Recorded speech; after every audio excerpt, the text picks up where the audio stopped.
All right, guys, here back for number 2. So we got a table of values, differentiable function, gives me the ounces in a coffee cup. This is the coffee is dripping through, and this is how many ounces are in the coffee cup at any given time. So we're going to estimate C prime of 4.5, so we'll use these 2 points. So I'll do 15.2 minus 12.4 over 6 minus 3. Just a reminder, they don't think you'll need a calculator, but you are allowed one on this test if you want. So I used a calculator here and got 0.933 ounces per minute. In the context of this problem, I would need to write a sentence that said, at 4.5 minutes into this, my estimate is that coffee is dripping in the cup at 0.933 ounces per minute. Determine whether or not there's a time 2 to 6 such that C prime of t equals 1.25. So this is instantaneous slope. We've got to find an average slope. So it happens on this problem to be between 2 and 6. It could have been between 2 and 3 or between 3 and 6 if they're trying to get real tricky.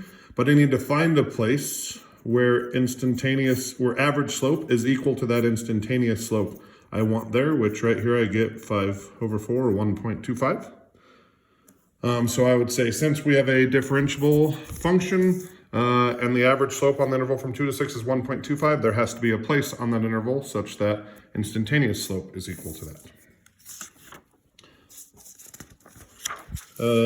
Use a left Riemann sum with 3 subintervals of equal length indicated by the data in the table. So the table doesn't have everything in equal length, but we can do 9 divided by 3, I think. So we'll go from 0 to 3, 3 to 6, and 6 to 9. So those are going to have a width 3, so I'm going to just write the 3 factored out. And it's a left Riemann sum, so I'm going to use 0, 12.4, and 15.2.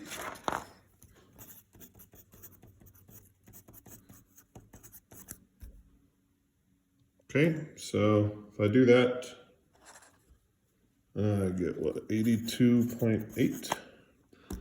And it doesn't tell us to do anything with it or talk about it. Suppose the amount of coffee in the cup is modeled by this function. Using the model, explain why the amount of coffee in the cup is increasing for 0 to 9. So if I want to know if this is the amount equation, the way I know if it's increasing or decreasing is I take the derivative. So I got d prime of t equals negative 16e to the negative 0.5t times negative 0.5.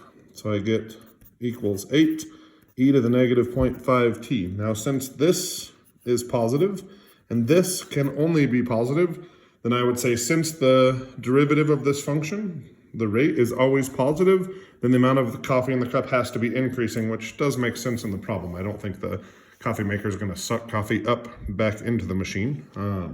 So I would just say since the derivative is always positive, then the coffee cup is always increasing the amount of coffee it has. Okay, guys, thank you.